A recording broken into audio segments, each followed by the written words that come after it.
pagi Bu, perkenalkan nama saya Gabriela Sensiahaan dari kelas 11 MIA. Di sini saya akan menjelaskan materi klasifikasi demokrasi. Baik, klasifikasi demokrasi dalam setiap negara pasti berbeda-beda. Jadi, klasifikasi demokrasi itu terbagi menjadi 3 bagian. Yang pertama, cara menyampaikan pendapat. Yang kedua, titik berat perhatian. Dan yang ketiga, wewenang dan hubungan antara alat kelengkapan negara. Baik, klasifikasi demokrasi yang pertama yang kita bahas adalah cara menyampaikan pendapat. Dalam cara menyampaikan pendapat terbagi lagi menjadi 3 bagian. Yang pertama, demokrasi langsung. Demokrasi langsung adalah masyarakat langsung menyampaikan apresiasinya atau pendapatnya mengenai suatu sistem pemerintahan kepada pemerintahan itu sendiri. Namun biasanya demokrasi langsung dilakukan di negara-negara yang memiliki penduduk sedikit atau misalnya di suatu sistem pemerintahan yang lebih kecil. Contohnya RT, RW atau dusun. Yang kedua adalah demokrasi tidak langsung. Demokrasi tidak langsung itu berarti demokrasi tersebut diwakilkan oleh orang-orang yang sudah dipilih untuk mewakilkan masyarakat dalam menyampaikan apresiasinya kepada pemerintah. Nah, demokrasi tidak langsung ini biasanya dipakai untuk negara-negara yang memiliki masyarakat cukup banyak. Hal ini dikarenakan yang pertama, pertambahan jumlah penduduk. Yang kedua, semakin rumitnya masalah pemerintahan. Dan yang ketiga, adanya kesibukan masing-masing masyarakat sehingga tidak memungkinkan untuk mereka melakukan demokrasi secara langsung dan memberikan hak itu kepada orang-orang yang berkenan untuk menyampaikan apresiasinya dan telah berpendidikan juga. Yang ketiga adalah demokrasi perwakilan dengan sistem referendum. Sistem referendum ini maksudnya masyarakat mengawasi langsung bagaimana sistem kerja pemerintah tersebut. Dalam demokrasi perwakilan dengan sistem referendum ini, masyarakat menunjuk orang-orang yang dirinya usulkan untuk duduk di suatu lembaga perwakilan rakyat. Nah, jadi sistem referendum ini terbagi lagi menjadi 3 bagian.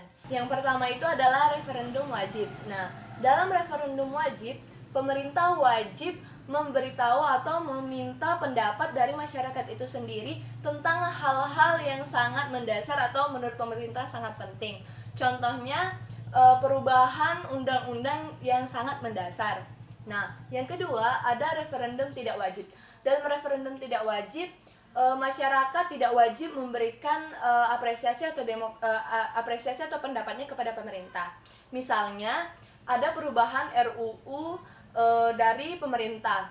Jikalau dalam beberapa waktu masyarakat tidak ada yang mengkomplain atau menyanggah hasil rapat RUU tersebut, maka RUU tersebut dinyatakan tetap. Nah, yang ketiga ada referendum konsultatif. Dalam referendum konsultatif, pemerintah tersebut atau Dewan Perwakilan Rakyat tersebut hanya meminta persetujuan kepada orang-orang yang berhak menyetujui hal yang sudah diputuskan tersebut. Nah, yang kedua adalah titik berat perhatian. Dalam klasifikasi demokrasi titik berat perhatian terbagi lagi menjadi 3 bagian. Yang pertama, demokrasi formal. Dalam demokrasi formal, masyarakat dipandang sama dalam bidang politik tanpa menghilangkan atau mengurangi kesenjangan dalam bidang ekonomi. Yang kedua, demokrasi material. Dalam demokrasi material, masyarakat dianggap sama dalam bidang ekonomi tanpa membuat bidang politik menjadi suatu prioritas. Nah, yang terakhir adalah demokrasi campuran. Dalam demokrasi campuran ini adalah campuran antara demokrasi formal dan demokrasi material. Jadi dalam demokrasi campuran, suatu masyarakat atau pemerintah memandang masyarakat itu yang menjadi prioritasnya adalah ekonomi serta politiknya. Nah, dalam klasifikasi demokrasi yang ketiga adalah wewenang dan hubungan antara alat kelengkapan negara. Dalam klasifikasi demokrasi bagian ini terbagi lagi menjadi 2 bagian, yaitu demokrasi parlementer. Demokrasi parlementer ini adalah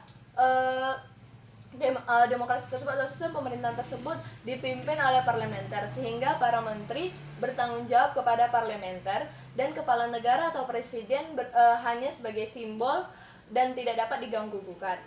Nah, yang kedua ada demokrasi presidensil. Dalam demokrasi presidensil, menteri-menteri itu bertanggung jawab kepada presiden, dan kedudukan presiden dengan parlementer itu adalah sama, serta lembaga eksekutif atau menteri-menteri dapat diberhentikan dan diangkat oleh seorang presiden. Baik, sekian materi penjelasan dari saya. Apabila ada kesalahan kata atau ucapan dan penjelasan yang kurang jelas, mohon maaf dan selamat pagi, Bu.